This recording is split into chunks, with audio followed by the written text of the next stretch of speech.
नमस्कार, आप देख रहे हैं न्यूज CGNN नेटवर्क और मैं हूं आपके साथ सीमा। चलिए अब रुक कर लेते हैं छत्तीसगढ़ से जुड़े कुछ टॉप खबरों की ओर। खबरों में आगे बढ़ने से पहले छत्तीसगढ़ से जुड़े खबरों को जानने के लिए हमारे चैनल को सब्सक्राइब, लाइक, फॉलो, शेयर जरूर करें। और अब खबरें विस्तार से। बिल्हा पुलिस द्वारा लापरवाही और उपेक्षा करने की शिकायत लेकर ग्रामीण बुधवार को SP कार्यालय पहुंचे और SP को ज्ञापन सौंपकर बिल्हा पुलिस के खिलाफ शिकायत दर्ज कराई है। बिल्हा थाना के ग्राम मुढ़ी पार का रहने वाला सहेलू राम अपने दर्द को लेकर SP ऑफिस पहुंचा और उसने बताया कि गांव के कुछ लोगों ने उसकी बेटी के साथ मारपीट कर दुष्कर्म कर उसकी हत्या कर दी है और इस हत्या को हादसे का रूप दे दिया गया है। पुलिस ने पोस्टमार्टम के बाद जांच करने की बात कही है। मृतक के पिता ने आरोप लगाया कि पोस्टमार्टम को भी गलत तरीके से बनाया गया है। मृतक के पिता के अनुसार उसकी बेटी श्वेता बंजारे दशहरा त्योहार के दिन बाड़ी के पीछे शौच के लिए गई थी। इस दौरान गांव के ही 6 लड़कों द्वारा उसके साथ दुष्कर्म कर उसकी हत्या कर दी गई।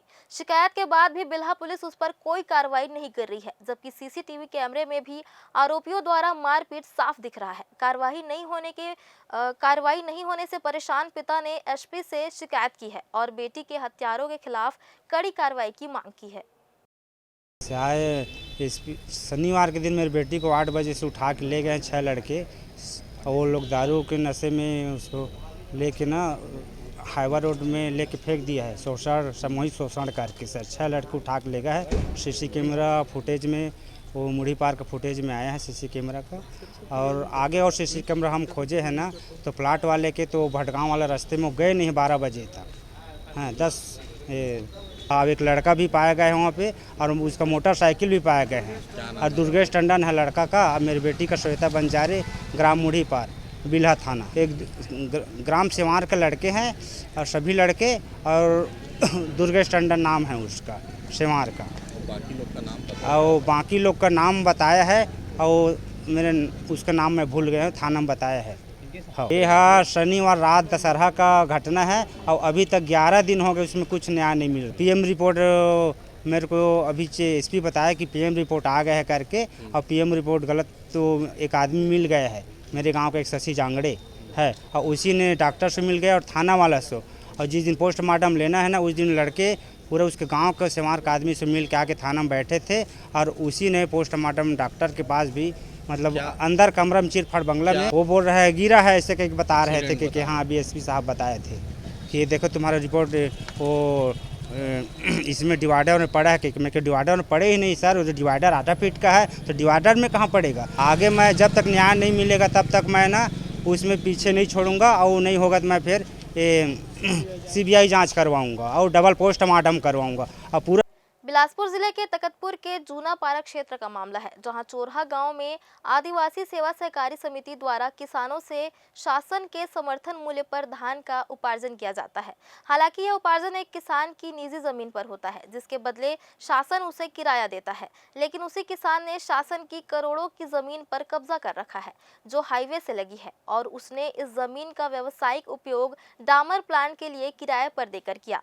शासन द्वारा बेदखली आदेश जारी करने के बाद भी कब्जा नहीं हटाया गया और जब इस पर जनप्रतिनिधियों और पत्रकारों ने सवाल उठाए तो प्लांट हटा दिया गया। आदिवासी सेवा सहकारी समिति जूना पारा कई वर्षों से धान उपार्जन केंद्र के लिए जमीन की मांग कर रही है, लेकिन शासन ने अभी तक जमीन उपलब्ध नहीं कराई। अनुविभागीय अधिकारी ज्योति पटेल ने इस मामले की गंभीरता पर कार्रवाई का आश्वासन दिया है। मैं नायब तहसीलदार से मैंने जानकारी ली है तो जिस व्यक्ति ने बेजा कब्जा किया है उनका पहले टावर प्लांट था, फिर उन्होंने धान लगाया है, तो बेदखली की कार्रवाई इसमें की जाएगी नियमानुसार। और समिति को भी यह निर्देश किया जाएगा कि वो मांग पत्र पेश करें ताकि उनको भू आवंटित किया जा सके और शासकीय जमीन की जानकारी दी चले।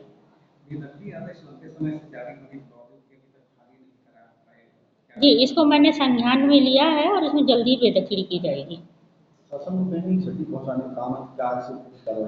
इसमें रिपोर्ट मंगाया जाएगा, अगर इस तरीके से शासन को क्षति पहुंचाई गई और स्वयं लाभ लिया गया तो इसमें नियमानुसार कार्रवाई कर वसूली की कार्रवाई भी की जाएगी। ये तो बड़ी दुर्भाग्यपूर्ण बात है कि जूनापाड़ा क्षेत्र में धान खरीदी के लिए अभी तक ज़मीन को शासन के द्वारा अलॉट नहीं कर पा रहे हैं। देखिए, इसी मामले पे एक प्रकरण बताता हूं कि आदिवासी सेवा सहकारी समिति के द्वारा आवेदन दिया गया था माननीय कलेक्टर महोदय को, और जिसका पत्र जो है वो एसडीएम महोदय के पास आ भी चुका है, जिसमें उन्होंने मांग रखी थी कि प्रति वर्ष किसान को 10,000 रुपये सालाना की दर से किराया दिया जाता था, पर वहाँ किसान शब्द को लेके है, और वही जो किसान है वो शासन की जो ज़मीन है खसरा नंबर 400 और 400/2 ज़मीन तकरीबन 2.5 एकड़ की ज़मीन है, जिसको मेन रोड से लगा हुआ, उस प्रकरण पे बेदखली का वारंट भी जारी हो गया है। जैसे कहते हैं ना, घर में छोरा बगल में ढिंडोरा पीटने वाली बात है। शासन को दिख ही नहीं रहा कि हमारे पास ज़मीन कहाँ है, जबकि वहाँ बेदखली वारंट खुद किए हैं। अगर उसको करें तो मेन रोड से लगा हुआ है, जहाँ ट्रकों का आना जाना एकदम चालू रहेगा। और इस तरह से आम जन जो किसान है, यहाँ आदिवासी सेवा सहकारी समिति में जितने भी किसान जुड़े हैं, उन सभी का वहाँ फ़ायदा होता है और शासन को भी फ़ायदा होता है। वैकल्पिक कम से कम वैकल्पिक कर दे, क्योंकि समय बहुत कम है। एक नंबर धान खरीदी होना है या फिर 15 नवंबर से हो, लेकिन बहुत ही जरूरी है, समय कम है। और एसडीएम महोदय को तत्काल उस जमीन को कराना चाहिए। पटवारी नायब तहसीलदार से बेदखली वारंट जारी हुआ। पुलिस अधीक्षक रजनेश सिंह ने टिकरापारा के पुराना हाईकोर्ट रोड पर देर रात पहुंचकर युवा छात्रों से संवाद किया। इस दौरान उन्होंने चाय और पान ठेलों पर इकट्ठा हुए छात्रों को नशे से दूर रहने की सलाह दी और उन्हें अपने भविष्य को संवारने के लिए टिप्स दिए। पुलिस अधीक्षक ने कहा कि बिलासपुर पुलिस अब केवल असामाजिक तत्वों के खिलाफ कार्रवाई नहीं कर रही, बल्कि युवाओं को नशे और अन्य लुभावने आकर्षणों से बचाने के लिए भी सचेत कर रही है। उनका उद्देश्य है कि युवा अपनी ऊर्जा को और समय को सकारात्मक दिशा में लगाएं, ताकि वे अपने भविष्य को बर्बाद न करें। मंगलवार को आयोजित इस विशेष संवाद के दौरान एसपी ने छात्रों से कहा कि वे अपने कीमती समय को अनावश्यक गतिविधियों में बर्बाद न करें। पुलिस अधीक्षक ने यह भी कहा कि उनके माता पिता और समाज के अन्य लोग इस दिन का इंतजार कर रहे हैं कि जब वे सुनेंगे कि उनके बच्चे प्रतियोगी परीक्षाओं जैसे पीएससी और यूपीएससी में सफलता हासिल कर चुके हैं। पुलिस का यह प्रयास युवाओं को सशक्त बनाते हुए एक बेहतर भविष्य की ओर ले जाने की दिशा में महत्वपूर्ण साबित हो सकता है। सोमवार मंगलवार की रात करीब 50 से अधिक हाथियों का झुंड चक्रधरपुर रेल मंडल हावड़ा मुंबई रूट के रेलवे ट्रैक पर जा पहुंचा। हाथियों का झुंड ट्रैक के आसपास ही घूमता रहा, जिसका वीडियो सोशल मीडिया में वायरल हो रहा है। ट्रेनों की धीमी चाल की वजह से गाड़ियां घंटों तक लेट चली। हावड़ा मुंबई रूट पर चक्रधरपुर रेल मंडल के बंडामुड़ा स्टेशन ओडिशा के पास कुछ दिन पहले हाथी के शावक की मौत हो गई थी। इसलिए तलाश में हाथियों का दल रविवार की रात रेलवे ट्रैक पर पहुंच गया था, जिससे रेल यातायात करीब 10 घंटे तक बाधित रहा। इससे छत्तीसगढ़ से गुजरने वाली 16 ट्रेनों को कई स्टेशनों पर रोकना पड़ा था। चक्रधरपुर डिवीजन में हाथियों का अलग अलग झुंड कई स्थानों पर पटरियों के आसपास मंडरा रहा है, जिसके कारण लगातार ट्रेनें लेट चल रही हैं। मंगलवार को Tata Bilaspur express, Gyaneshwari super deluxe, Duronto express, Howrah Pune Azad Hind express, Shalimar Udaipur express, Utkal express, Howrah Ahmedabad express सहित अन्य गाड़ियां घंटों विलंब से बिलासपुर पहुंची। ग्राम पंचायत गतौरा के निवासियों ने लो वोल्टेज की समस्या से परेशान होकर बुधवार को बिलासपुर गतौरा मार्ग में चक्का जाम कर दिया। निवासियों का आरोप है कि जनक पहरी और शंकर नगर क्षेत्र में बिजली की समस्या लगातार बनी हुई है, जिससे उन्हें दैनिक जीवन में कठिनाइयों का सामना करना पड़ रहा है। स्थानीय निवासियों ने बताया कि उन्होंने इस समस्या के समाधान के लिए कई बार आवेदन दिए, लेकिन प्रशासन की ओर से कोई ठोस कार्रवाई नहीं की गई। इसके बाद उन्होंने 30 सितंबर 2024 को अनुविभागीय अधिकारी मस्तूरी को चक्का जाम की सूचना दी थी। इस मामले में 29 सितंबर 2024 को ग्राम पंचायत गतौरा में एक बैठक भी आयोजित की गई, जिसमें थाना प्रभारी मस्तूरी और नायब तहसीलदार पचपेड़ी उपस्थित थे। बैठक में अधिकारियों ने मौखिक रूप से आश्वासन दिया था कि 15 अक्टूबर 2024 तक नया ट्रांसफार्मर लगाया जाएगा और मंदिर परिसर का पुराना ट्रांसफार्मर 4 दिन के भीतर हटा दिया जाएगा। हालांकि 21 अक्टूबर तक इन आश्वासनों पर कोई कार्रवाई नहीं होने के कारण ग्रामवासी आक्रोशित हो गए और 23 अक्टूबर को चक्का जाम करने का निर्णय लिया।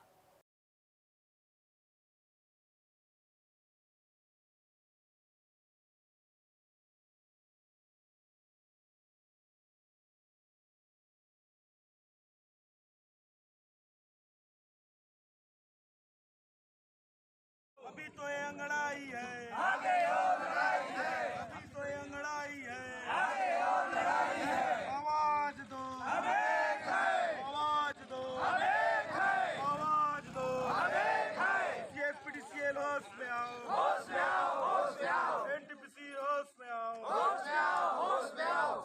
फिलहाल इस बुलेटिन में इतना ही। अगले बुलेटिन में फिर होगी मुलाकात। तब तक के लिए दीजिए इजाजत। धन्यवाद।